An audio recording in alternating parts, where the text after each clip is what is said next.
గండికోటలో దారుణ హత్యకు గురైన వైష్ణవిని చంపింది ఎవరు? ఈ ప్రశ్నకి ఇంకా సమాధానం దొరకలేదు. దొరికినట్టుగా కొంత భ్రమలు బయటకి కనిపిస్తున్నప్పటికీ ఈ ప్రశ్నకి సరైన సమాధానం దొరకలేదని పోలీసుల నుంచి స్పష్టమైన సమాచారం ఉంది. నేను చెప్తున్న ఈ మాటలు పూర్తి స్థాయిలో కడప జిల్లా పోలీసులతో మాట్లాడిన తర్వాత, వాళ్ళతో కన్ఫర్మేషన్ చేసుకున్న తర్వాత చెబుతున్న మాటలు. ఒక బాలిక, ఇంటర్ చదువుతున్న ఒక బాలిక దారుణ హత్యకు గురైతే ఆ హత్య కేసుని ఛేదించడానికి పోలీసులు అన్ని దారుల్లో విచారణ కొనసాగిస్తుంటే, కొందరు వ్యక్తులపైన లేకపోతే కొందరు వ్యక్తుల్ని పదే పదే ప్రశ్నిస్తుంటే వాళ్ళే హంతకులు అన్నట్టుగా కొంత సమాచారం బయట తిరుగుతుంది. కానీ ఇది పూర్తి అవాస్తవమని పోలీసులు చెబుతున్నారు. నిజానికి గండికోటలో హత్యకు గురైన వైష్ణవి హత్య కేసులో చాలా విచారణ రకరకాలుగా కొనసాగుతోంది. మొట్టమొదట ప్రియుడు లోకేషే హంతకుడన్నారు. ఆ తర్వాత వైష్ణవి సోదరుడు సురేంద్ర పేరు తెరపైకి వచ్చింది. ఆ తర్వాత ఇంకొక సోదరుడు కొండయ్య అన్నారు. తాజాగా సొంత అన్న బ్రహ్మయ్య అంటున్నారు. అంతేకాదు ఇందులో మరొక ప్రచారం కూడా జరుగుతోంది. ఆస్తి కోసమే వైష్ణవిని చంపారనే కొత్త ప్రచారం జరుగుతుంది. వాస్తవాల కంటే అబద్ధాలు చాలా వేగంగా తిరుగుతున్నాయి. ఎందుకంటే పోలీసుల విచారణ ఆలస్యం కావటం. పోలీసులు గండికోటలో అన్ని రకాలుగా కేసు రీఇన్వెస్టిగేషన్ చేసిన, అట్లాగే కేసు రీకన్స్ట్రక్షన్ చేసిన, సీన్ రీకన్స్ట్రక్షన్ చేసిన, ఇప్పటివరకు వాస్తవాలు పూర్తి స్థాయిలో వెలుగులోకి రాకపోవటం వల్లే ఇదంతా జరుగుతున్నట్టు తెలుస్తుంది. అసలు గండికోటలో హత్యకు గురైన వైష్ణవి హత్య కేసులో తాజా అప్డేట్స్ ఏంటనేది కడప నుంచి మా ప్రతినిధి సుదర్శన్ రెడ్డి లైవ్లో అందిస్తారు. సుదర్శన్, రకరకాల ప్రచారాలు జరుగుతున్నాయి. గండికోటలో వైష్ణవి హత్య కేసు పైన అన్నలే చంపారని, ఎందుకంటే ఇవాళ వాళ్ళ బ్రదర్స్ ఇద్దరిని, బ్రహ్మయ్య కొండయ్యని పోలీసులు ఇన్వెస్టిగేషన్ కోసం police station, Jammalamadugu police station తీసుకుపోయినట్టుగా తెలుస్తుంది. ఆ విజువల్స్ కూడా మనకు కనిపిస్తున్నాయి. నిజంగా ఏం జరుగుతుంది? విచారణ ఎంతవరకు వచ్చింది? ఎస్, మీరు అన్నట్టు అబద్ధం గడప దాటేలోపు నిజం గడప దాటేలోపు అబద్ధం ఊరంతా చుట్టేస్తుందన్నట్టు ఒక ప్రచారం ఉంటది. కానీ సుమన్ టీవీ డే 1 నుంచి కూడా మైనర్ బాలిక హత్య కేసులో ఎగ్జాక్ట్లీ ఏం జరుగుతుందో అదే చెప్తుంది. నిజాలు చెప్పడానికే ప్రయత్నిస్తుంది. ఆ నిజాలను కూడా 1కి 2 సార్లు ధృవీకరించుకున్న తర్వాతే ప్రజల ముందు పెడుతూ ఉంది. ఊహలు వేరు, అనుమానాలు వేరు, అపనిందలు వేయడం వేరు. కానీ అనుమానాల వరకే ఇప్పటి వరకు సుమన్ టీవీ ప్రతి విషయంలోనూ ప్రస్తావించింది. ఎస్, పోలీసులు కూడా ఒక కేసును ఛేదించాలి అంటే అన్ని కోణాల్లో అందరినీ అనుమానించాల్సిన అవసరం ఉంటుంది. ఆ విధంగానే పోలీసులు ఎవరినైతే అనుమానిస్తున్నారో, ఎవరినైతే విచారణకు పిలుస్తున్నారో అదే విషయాలనే పదే పదే మనం చెప్పడం జరిగింది. అంతే తప్ప ఎవరి మీద నిందలు మోపలేదు, ఎవరి మీద నీలాప నిందలు ఆమోదించలేదు. కాబట్టి ఇప్పటికీ అదే కోణంలోనే సుమన్ టీవీ కవరేజ్ కొనసాగుతూ ఉంది. అయితే పోలీసుల కేసు విచారణలో భాగంగా ప్రియుడికి క్లీన్ చిట్ ఇచ్చారు. మరో 3వ వ్యక్తి, బయట వ్యక్తులు, ఆకతాయిలు ఎవరన్నా ఉంటారా అన్న కోణంలో కూడా విచారణను పూర్తి చేశారు. ఆ రోజు గండికోటకు వచ్చినటువంటి 200 వాహనాలకు సంబంధించి కూడా వాళ్ళ విచారణ, వాళ్ళ క్రాస్ చెకింగ్ పూర్తిగా పూర్తయింది. అయితే ఇప్పుడు బరిలో నిలిచింది, పోలీసులు అనుమానిస్తున్నది, పోలీసుల విచారణ ఎదుర్కొంటున్నది కేవలం కుటుంబ సభ్యులు మాత్రమే. అయితే కుటుంబ సభ్యులు చంపారు అన్న విషయాన్ని పోలీసులు ఇప్పటికీ కూడా ధృవీకరించని పరిస్థితి కనిపిస్తుంది. ఎస్, అనుమానాలను వ్యక్తం చేస్తూ ఆ అనుమానాల్లో భాగంగానే వైష్ణవి అన్నలను ముగ్గురిని కూడా విచారిస్తున్న పరిస్థితి కనిపిస్తుంది. నిన్నటి నుంచి పూర్తి స్థాయిలో వైష్ణవి సోదరులు ఎవరైతే ఉన్నారో సురేంద్ర, కొండయ్య, బ్రహ్మయ్య, వీళ్ళ ముగ్గురిని కూడా కూలంకషంగా విచారిస్తూ ఉన్నారు. ఎందుకు ఈ నిన్నటి నుంచి వీళ్ళ ముగ్గురిపైనే అంత దృష్టి పెట్టడానికి కారణాలు కూడా మనం చాలా స్పష్టంగా చెప్పబోతూ ఉన్నాము. ఎందుకంటే వైష్ణవి సొంత అన్న బ్రహ్మయ్య వైజాగ్, అంటే చెన్నై వెళ్ళాడు ఆ రోజు అని మొదటి నుంచి కూడా వాళ్ళ పేరెంట్స్ చెప్తూ వచ్చారు. అయితే బ్రహ్మయ్య ఫోన్ లొకేషన్ హనుమన గుత్తిలోనే చూపిస్తుంది. ఆ రోజు విలేజ్ లోనే ఆయన మొబైల్ ఉన్నట్టుగా పోలీసులు గుర్తించారు. అందుకే అతని మీద అనుమానాలు వ్యక్తం చేసి విచారణ చేస్తూ ఉన్నారు. మరొక సస్పెక్ట్ కొండయ్య ఏ రోజు 14వ తేదీ హత్య జరిగింది. ఆ రోజు రాత్రి మృతురాలై వైష్ణవి గండికోటలో ఉన్నటువంటి రంగనాథ స్వామి ఆలయం వెనుక విగత జీవిగా పడి ఉంది. అయితే అదే రాత్రి కూడా కొండయ్య రాత్రంతా గండికోటలోనే ఉన్నాడు అంటూ ఒక క్లూ పోలీసులకు దొరికినట్టుగా మనకు సమాచారం అందుతుంది. అందులో భాగంగానే చెల్లెల్ని వెతికే విషయంలో చాలా క్లియర్ గా మీరు చెప్తున్న పాయింట్స్ బట్టి చూస్తే 2 అనుమానాలు చాలా బలంగా కనిపిస్తున్నాయి పోలీసుల విచారణలో. ఒకటి, వైష్ణవి సోదరుడు బ్రహ్మయ్య ఫోన్ హనుమ గుర్తి ఆమె సొంతూరులో ఉండడం అంటే అతను చెన్నైకి వెళ్ళలేదనే క్లారిటీ వచ్చినట్టు అనుకోవచ్చా పోలీసులకి. అట్లాగే కొండయ్య గండి ఆ రోజు రాత్రంతా అంటే హత్య అంటే మంగళవారం రోజు హత్య జరిగినట్టుగా బయటకు డెడ్ బాడీ దొరికి విషయం బయటకు వచ్చింది. కానీ హత్య జరిగింది సోమవారం కాబట్టి సోమవారం నైట్ మొత్తం కొండయ్య గండికోట ఏరియాలోనే ఉన్నట్టుగా పోలీసు సెల్ ఫోన్ సిగ్నల్ దొరికితే ఖచ్చితంగా ఇవి రెండు అనుమానించాల్సిన అంశాలే అవుతాయి కదా. ఎస్, ఆ అనుమానాలే ఇప్పుడు తీవ్రంగా వాళ్ళ విచారణ ఎదుర్కోవడానికి కారణమవుతున్నాయి. అందుకే అన్ని కోణాల్లో చేస్తూ ఉన్నారు. ఎందుకంటే హత్య జరిగిన తర్వాత ఏం జరిగిందనే విషయాల్లో మనం ఫస్ట్ మొట్టమొదటిగా సుమన్ టీవీ వైష్ణవి తల్లిదండ్రులనే ఇంటర్వ్యూ చేయడం జరిగింది. వాళ్ళు చాలా స్పష్టంగా చెప్పారు. ప్రతిరోజు మా కొడుకే మా కూతురిని కాలేజీ దగ్గర వదిలిపెట్టేవాడు, అయితే బ్రహ్మయ్య కాలేజీ పని మీద చెన్నై వెళ్ళాడు అని చెప్పారు. అయితే ఇప్పుడు అది అబద్ధము అని తేలుతూ ఉంది. ఎందుకు అబద్ధం ఆడాల్సి వచ్చింది అన్నదే పోలీసులు అనుమానిస్తున్నారు. ఆ కోణంలోనే విచారణ చేస్తూ ఉన్నారు. ఇంకొకటి 14వ తేదీ 9 గంటలకు కాలేజీ నుంచి ఫోన్ వచ్చింది, అమ్మాయి మిస్ అయిందని. ఆ రోజు సాయంత్రం వరకు కూడా వెతికారు. సాయంత్రం పోలీసులకు ఫిర్యాదు చేశారు. అయితే సాయంత్రం పోలీసులకు ఫిర్యాదు చేసిన తర్వాత దొరకలేదు. మరుసటి రోజు మార్నింగ్ సర్చింగ్ మొదలు పెడదామని పోలీసులు చెప్పారు. కానీ కొండయ్య మాత్రం ఆ రోజు రాత్రంతా గండికోటలోనే ఉన్నాడు. ఎందుకున్నాడు అన్నదానికి తన దగ్గర ఒక కారణం ఉండొచ్చు. మా చెల్లెలు దొరకలేదు, ఇంకా తనకు తాను ఒంటరిగా అయినా ఎతకాలనే ప్రయత్నంలోనే నేను గండికోటలో ఉన్నానని సమర్థించుకునే ప్రయత్నం చేయవచ్చు. కానీ పోలీసులు రేపటి రోజు నుంచి వెతుకుదాము అని చెప్పారు.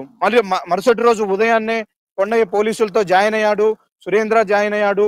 పోలీసులతో కామన్ గా కలిసి వెతికే ప్రయత్నంలో మృతదేహం ఎగ్జాక్ట్లీ ఇక్కడే ఉంది అంటూ కొండయ్య మొట్టమొదట పోలీసులకు వైష్ణవి మృతదేహాన్ని చూపించాడు. కాబట్టి ఇవన్నీ కూడా అనుమానాలే. ఈ కోణంలోనే పోలీసులు విచారణ చేస్తూ ఉన్నారు. అయితే ఫస్ట్ ఇంటర్వ్యూలో సుమన్ టీవీ వైష్ణవి తల్లితో మాట్లాడించినప్పుడు ఆమె చేసినటువంటి వ్యాఖ్యలు కూడా ఇప్పుడు కొంత అనుమానాస్పదంగా కనిపిస్తూ ఉన్నాయి. ఆమె ఒక అజంప్షన్ చేసుకున్నదో మరి ఆమెకు ఎవరు సమాచారం ఇచ్చారో తెలియదు. కానీ అమ్మాయి లోకేష్ తో కలిసి మా అమ్మాయి బైక్ పైన వెళ్ళింది, ఆ బైక్ వెనకే మరో ఇద్దరు ఫాలో అయ్యారు, వాళ్ళు వస్తున్న విషయాన్ని మా అమ్మాయి గుర్తించలేకపోయింది, మొత్తం ముగ్గురు కలిసి అంటే అత్యాచారం చేసి హత్య చేసి ఉంటారు అని అనుమానించింది. హత్య చేసి ఉంటారు అని ఆమె ఆరోపించింది. అప్పటికి పోలీసులకు కూడా తెలియదు, సీసీ ఫుటేజ్ కూడా పూర్తిగా బయటికి రాలా. ఎందుకంటే లోకేష్ ఒంటరిగా బయటికి వస్తున్నాడు అక్కడి నుంచి అమ్మాయిని డ్రాప్ చేసనే విషయం అప్పటికి ఇంకా పోలీసులు ధృవీకరించలా. ఎలాంటి సీసీ ఫుటేజ్ కూడా బయటికి రాకముందే ఆమె ఆ కోణంలో ఎందుకు వ్యాఖ్యానించాల్సి వచ్చింది? సరే, తన కూతురికి జరగరాని అఘాయిత్యం జరిగింది, చనిపోయిందని తెలిసిన తర్వాత నిందలేయడమో అనుమానించడమో మామూలే. అందులో పాత లవరు, గతంలో ఆ అబ్బాయితో ఆ అమ్మాయి తిరుగుతుందన్న విషయం వాళ్ళకు తెలుసు కాబట్టి లోకేష్ ను అనుమానించవచ్చు.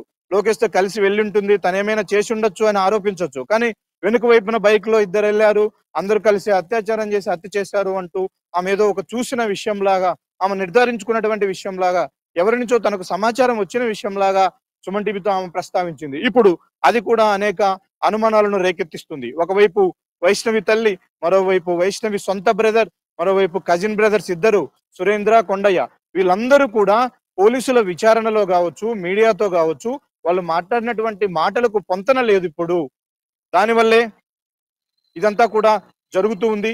అందుకే పోలీసులు బలంగా ఆ కుటుంబాన్ని అనుమానిస్తూ ఉన్నారు. వాళ్ళు ఏం జరిగిందన్న విషయాన్ని ఇప్పటికైనా చెప్పాలి. దానికి తోడుగా సురేంద్ర ఆ రోజు 14వ తేదీ గండికోటకి వెళ్ళాడు. వెళ్ళిన హాఫ్ అన్ అవర్ లోనే తిరిగి వచ్చాడు.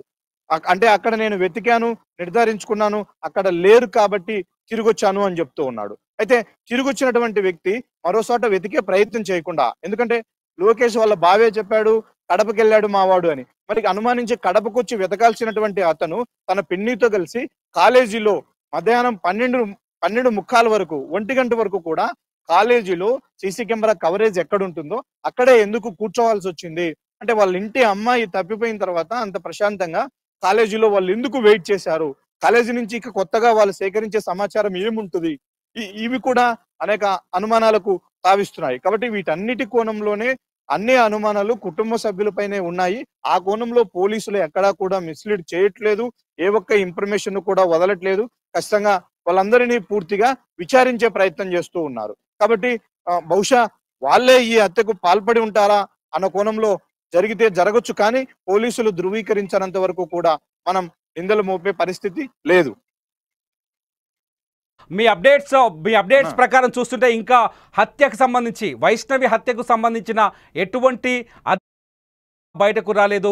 వైష్ణవి హత్యకు సంబంధించిన ఎటువంటి అధికారిక ప్రకటన బయటకు రాలేదని చాలా స్పష్టంగా అర్థమవుతుంది.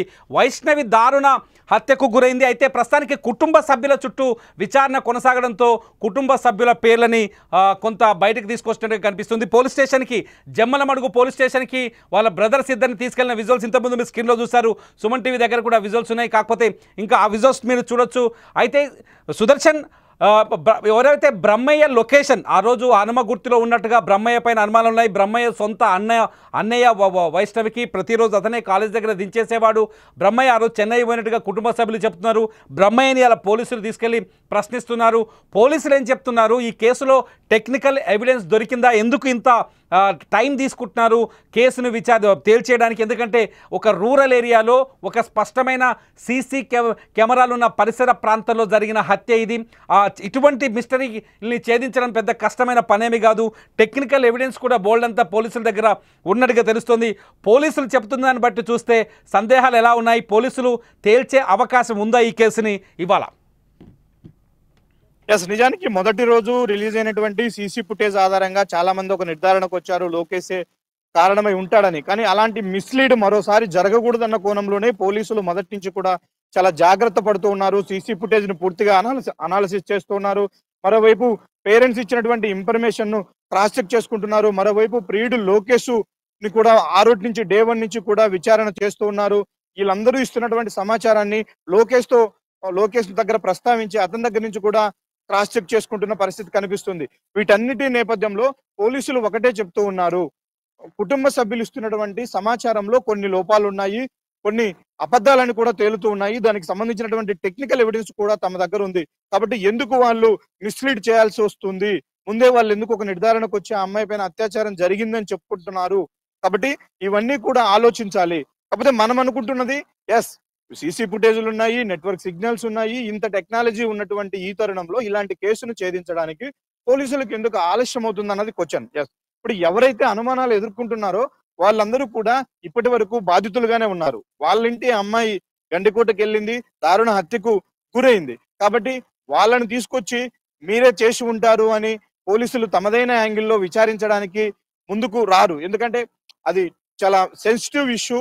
కాబట్టి అన్ని కోణాల్లో నిర్ధారించుకున్న తర్వాతే, మిగిలిన వాళ్ళకి ఎవరి పాత్ర ఇందులో కనిపించలేదు అన్న తర్వాతే ఫైనల్ గా కుటుంబ సభ్యుల ప్రవర్తన ఎలా ఉంది, కుటుంబ సభ్యుల దగ్గర నుంచి వస్తున్నటువంటి ఇన్ఫర్మేషన్ ఎలా ఉందనే దాన్ని క్రాస్ చెక్ చేసుకునే ప్రయత్నం చేస్తారు. అందుకే ఇన్ని రోజులు ఆలస్యమైంది.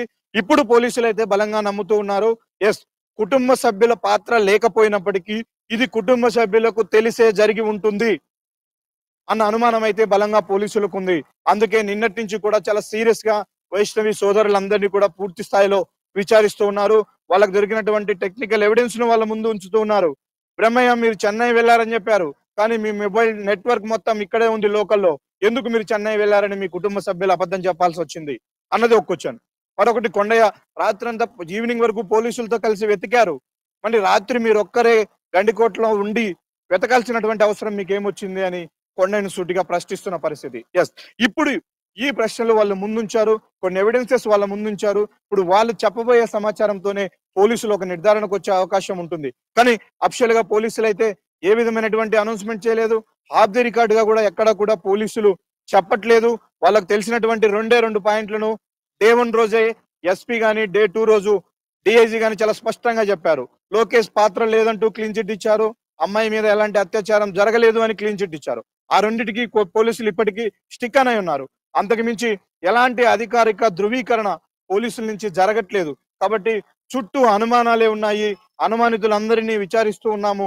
కాబట్టి మేము ఒక కన్క్లూజన్ కు వచ్చిన తర్వాత అధికారికంగా మీడియా సమావేశం ఏర్పాటు చేసి వెల్లడిస్తామని పోలీసులు చెప్తూ ఉన్నారు. ఆ మేరకే కూడా సుమన్ టీవీ ఎప్పటికప్పుడు సమాచారాన్ని చేరవేస్తుంది. అయితే సుమన్ టీవీ ఈ ప్రక్రియలో ఒక ఎక్స్క్లూజివ్ గ్రౌండ్ రిపోర్ట్ చేసింది.